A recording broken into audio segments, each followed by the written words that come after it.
গণ ইস্তফা দিলে পরে পঞ্চায়েত চলবে কি করে? সদস্যগণ গণহারে ইস্তফা বা পদত্যাগ করলে পঞ্চায়েত পরিচালনা করা কঠিন হয়ে পড়বে। যাদেরকে ভোটের মাধ্যমে জনগণ নির্বাচিত করেছেন তারা জনগণকে পরিষেবা দেবেন, এটাই তো স্বাভাবিক ব্যাপার। আপনি নির্বাচিত প্রতিনিধি হয়ে হঠাৎ করে পরিস্থিতির শিকার হয়ে পদত্যাগ করবেন, সেটা তো কাম্য নয়। জনগণের প্রতি আপনার দায়বদ্ধতা আছে, সেটা তো অস্বীকার করলে চলবে না। আসলে কেউ ইচ্ছে করে পদত্যাগ করে বলে মনে হয় না। পদত্যাগ করার অনেক কারণ থাকে। এমন পরিস্থিতির সৃষ্টি হয় যে পদত্যাগ না করলে উপায় থাকে না। একটা পঞ্চায়েতের অধিকাংশ সদস্য যদি একসাথে বা কম সময়ের ব্যবধানে ইস্তফা দেয় অর্থাৎ পদত্যাগ করে, তাহলে পঞ্চায়েত পরিচালনা ব্যাহত হয়। কোরাম গঠনের মতো সদস্য না থাকলে গুরুত্বপূর্ণ সিদ্ধান্ত গ্রহণ করা সম্ভব হয় না। সেক্ষেত্রে প্রশাসক নিয়োগ করা হয়। কোন কোন পরিস্থিতিতে প্রশাসক নিয়োগ করা হয়? সদস্যগণের গণহারে ইস্তফা দেওয়া ছাড়াও আর কোন পরিস্থিতিতে প্রশাসক নিয়োগ করা হয়? সদস্যগণের গণহারে ইস্তফা দেওয়া ছাড়াও আর কোন পরিস্থিতিতে প্রশাসক নিয়োগ করা হয়? বিভিন্ন পরিস্থিতিতে আইনে কি কি ব্যবস্থা রয়েছে, এইসব সম্পর্কে বিস্তারিত জানতে হলে ভিডিওটি প্রথম থেকে শেষ অবধি অবশ্যই দেখতে থাকুন। আর এই ভিডিও শেষে থাকবে আপনার করণীয় কিছু আইনি পরামর্শ। Welcome back to my YouTube channel. আমি জামিরুদ্দিন ফারুকি। আমি আপনাদের আইনগত শিক্ষা ও পরামর্শ দিয়ে থাকি। ভিডিওটি ভালো লেগে থাকলে লাইক, শেয়ার ও হাইপ করবেন। চ্যানেলে নতুন হলে চ্যানেলটি অবশ্যই সাবস্ক্রাইব করে দেবেন। আজই চ্যানেলের মেম্বারশিপ গ্রহণ করুন। মেম্বারশিপ নিতে হলে ভিডিওর নিচে থাকা জয়েন বাটনটি ক্লিক করুন। আপনার কোনো আইনি সমস্যা থাকলে কমেন্টে জানান, কারণ এই চ্যানেল সর্বদা আপনাদের পাশে আছে। আজকের এই ভিডিওতে জানাবো পঞ্চায়েত সদস্যরা কার কাছে ও কিভাবে ইস্তফাপত্র জমা দেবেন। পঞ্চায়েত প্রধান ও উপপ্রধান কার কাছে ইস্তফাপত্র জমা দিতে পারবেন? কি কি কারণে রাজ্য সরকার পঞ্চায়েত বোর্ড ভেঙে দিতে পারে? কোরাম সংকট ও পঞ্চায়েত বোর্ডের অচল অবস্থার আইনি ব্যাখ্যা কি? পঞ্চায়েত বোর্ডে অচল অবস্থা সৃষ্টি হলে রাজ্য সরকার কিভাবে হস্তক্ষেপ করে? কোনো একজন পঞ্চায়েত সদস্য ইস্তফা দিলে সেখানে কি উপনির্বাচন হতে পারে? পঞ্চায়েতে প্রশাসক কারা হতে পারেন? পঞ্চায়েত প্রশাসক কি কি ক্ষমতা প্রয়োগ করতে পারেন?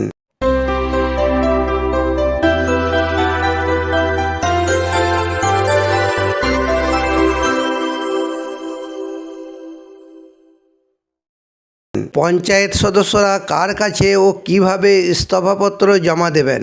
অনেকে মনে করেন পঞ্চায়েত সদস্যরা ইস্তফাপত্র লিখে জমা দিলেই সঙ্গে সঙ্গে তার সিট খালি হয়ে যায়। অতটা সহজ করে বলা ঠিক হবে না, কারণ এর নির্দিষ্ট আইনি প্রক্রিয়া রয়েছে। এক, গ্রাম পঞ্চায়েতের ক্ষেত্রে পঞ্চায়েত সদস্যদের লিখিত পদত্যাগপত্র জমা দিতে হয় নির্দিষ্ট কর্তৃপক্ষের কাছে, অর্থাৎ এলাকার বিডিওর কাছে।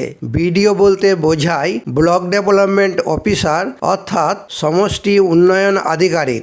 দুই, বিডিও সাহেবের কাছে চিঠি পৌঁছানোর 3 দিনের মধ্যে তিনি ওই সদস্যদের ডাকযোগে একটি রেজিস্টার্ড চিঠি পাঠাবেন। চিঠি দেওয়ার কারণ আইন দেখতে চায় কেউ কাউকে জোর করে বা ভয় দেখিয়ে ইস্তফাপত্র দেওয়াচ্ছে কিনা। 3, চিঠি পাওয়ার 7 দিনের মধ্যে সদস্যদের সশরীরে বিডিও অফিসে গিয়ে হাজিরা দিতে হয়। সেখানে তিনি যদি স্বেচ্ছায় ইস্তফা দেওয়ার কথা স্বীকার করেন তাহলে ইস্তফাপত্র গ্রহণ করা হয় এবং সিট খালি বলে ঘোষণা করা হয়। পঞ্চায়েত প্রধান ও উপপ্রধান কার কাছে ইস্তফাপত্র জমা দিতে পারবেন? পশ্চিমবঙ্গ পঞ্চায়েত আইন অনুযায়ী সাধারণ পঞ্চায়েত সদস্য ও প্রধান উপপ্রধানের ইস্তফাপত্র দেওয়ার নিয়ম সম্পূর্ণ আলাদা। এক, উপপ্রধান ইস্তফা দিতে চাইলে আইন অনুযায়ী উপপ্রধান যদি তার পদ থেকে পদত্যাগ করতে চান তবে তিনি তার নিজের হাতে লেখা ইস্তফাপত্রটি জমা দেবেন সরাসরি পঞ্চায়েত প্রধানের কাছে। প্রধান যদি সেই চিঠি গ্রহণ করেন তাহলে উপপ্রধানের পদটি খালি হবে। 2, প্রধান ইস্তফা দিতে চাইলে প্রধান যদি নিজেই পদত্যাগ করতে চান তবে তিনি কিন্তু উপপ্রধানের কাছে চিঠি দেবেন না। আইন বলছে প্রধানকে তার লিখিত পদত্যাগপত্র জমা দিতে হবে নির্দিষ্ট সরকারি কর্তৃপক্ষের কাছে বা এলাকার বিডিওর কাছে। কি কি কারণে রাজ্য সরকার পঞ্চায়েত বোর্ড ভেঙে দিতে পারে? পঞ্চায়েত আইনের 214 নম্বর ধারা মতে রাজ্য সরকার যেসব কারণে কোনো আগাম নোটিশ ছাড়াই সরাসরি গেজেট নোটিফিকেশন জারি করে পুরো বোর্ডটাকে বাতিল বা বরখাস্ত করতে পারে সেগুলি হলো: যদি কোনো পঞ্চায়েত বোর্ড 1. নিজের দায়িত্ব পালন করতে লাগাতার ব্যর্থ হয়, 2. ক্ষমতার অপব্যবহার করে, 3. গণ ইস্তফার কারণে অচল হয়ে পড়ে। কোরাম সংকট ও পঞ্চায়েত বোর্ডের অচল অবস্থার আইনি ব্যাখ্যা কি? পশ্চিমবঙ্গ পঞ্চায়েত আইনের 16 নম্বর ধারা অনুযায়ী পঞ্চায়েতে সাধারণ বা বিশেষ মিটিং করার জন্য ন্যূনতম সদস্য উপস্থিত থাকা আবশ্যিক। 1. যদি গণ ইস্তফার কারণে সদস্য সংখ্যা 1/3 নিচে নেমে যায় তবে আইনের চোখে পঞ্চায়েত তার আইনি সত্তা বা কাজ করার ক্ষমতা হারায়। 2. উদাহরণ হিসাবে বলা যেতে পারে যে একটি 15 জন সদস্য বিশিষ্ট পঞ্চায়েতে যদি 11 জন সদস্য ইস্তফা দেন তাহলে বাকি 4 জন সদস্য মিলে কোনো সরকারি সিদ্ধান্ত গ্রহণ করতে পারবেন না, কারণ মিটিং করার মতো কোরামই নেই। পঞ্চায়েত বোর্ডে অচলাবস্থা সৃষ্টি হলে রাজ্য সরকার কিভাবে হস্তক্ষেপ করে? পশ্চিমবঙ্গ পঞ্চায়েত আইনের 214 নম্বর ধারা অনুযায়ী যখন কোনো পঞ্চায়েত বোর্ডকে বরখাস্ত করা হয় তখন রাজ্য সরকারের হস্তক্ষেপ মূলত 3টি ধাপে ঘটে। 1.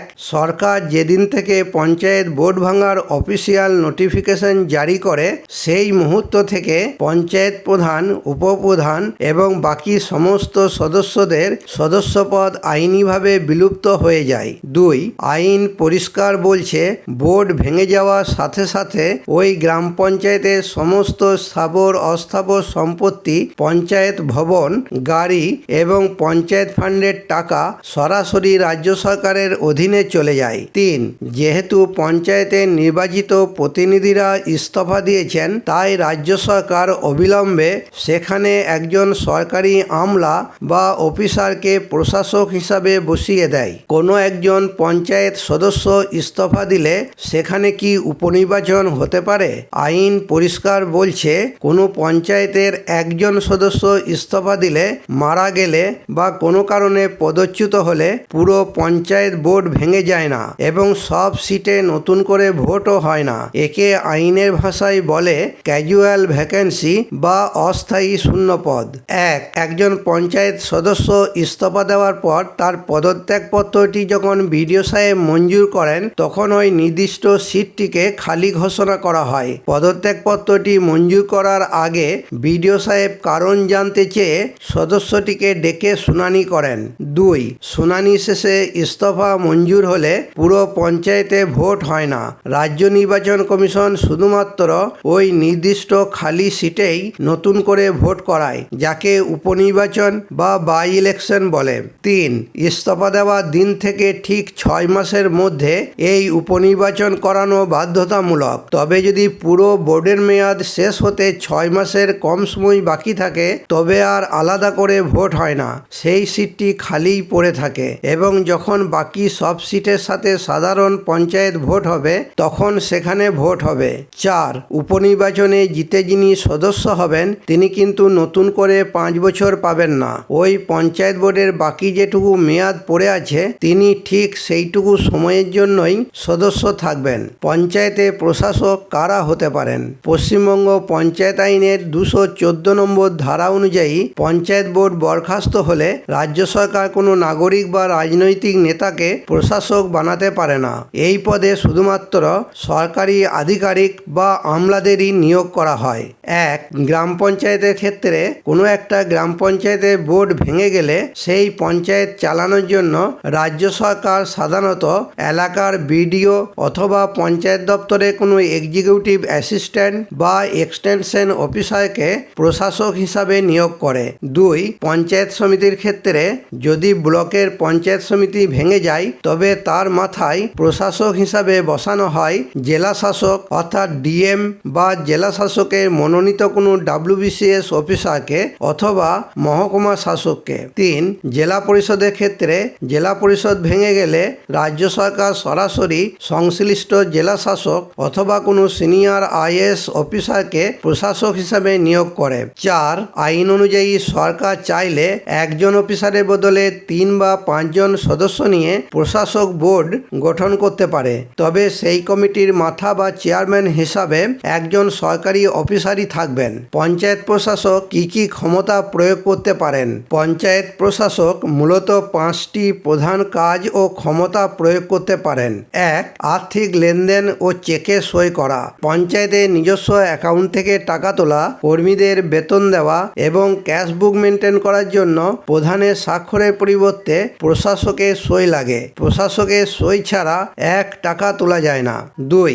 জরুরি নাগরিক পরিষেবা চালু। গ্রামের সাধারণ মানুষের জন্য পানীয় জল, আলোর ব্যবস্থা করা, রাস্তার আলোগুলি মেরামত করা এবং আবর্জনা পরিষ্কারের মতো কাজগুলি তদারকি করা প্রশাসকের প্রধান দায়িত্ব। 3. সার্টিফিকেট ও ট্রেড লাইসেন্স ইস্যু করা। গ্রামের মানুষের অত্যন্ত কিছু জরুরি নথি যেমন জন্ম ও মৃত্যু সার্টিফিকেট, ব্যবসার জন্য ট্রেড লাইসেন্স, এগুলোতে প্রধানের বদলে প্রশাসক বা তার মনোনীত অফিসার সই করেন। 4. PM পোষণ ও সরকারি স্কিম চালানো।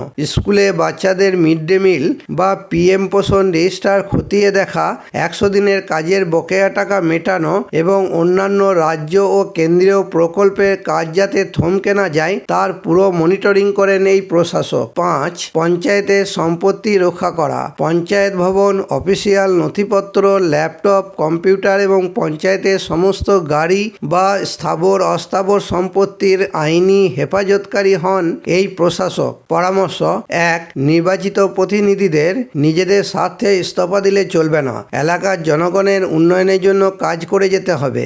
2. স্বচ্ছ ভাবমূর্তির ব্যক্তিকে নির্বাচিত করুন। 3. পঞ্চায়েতের পরিষেবা সম্পর্কে তথ্য রাখুন, নিজেদের অধিকার নিজেরা জানুন। 4. পঞ্চায়েত কোনো ব্যক্তিকে পরিষেবা দিতে অস্বীকার করলে সংশ্লিষ্ট পঞ্চায়েত বা সংশ্লিষ্ট পদাধিকারীর বিরুদ্ধে ব্যবস্থা নিন।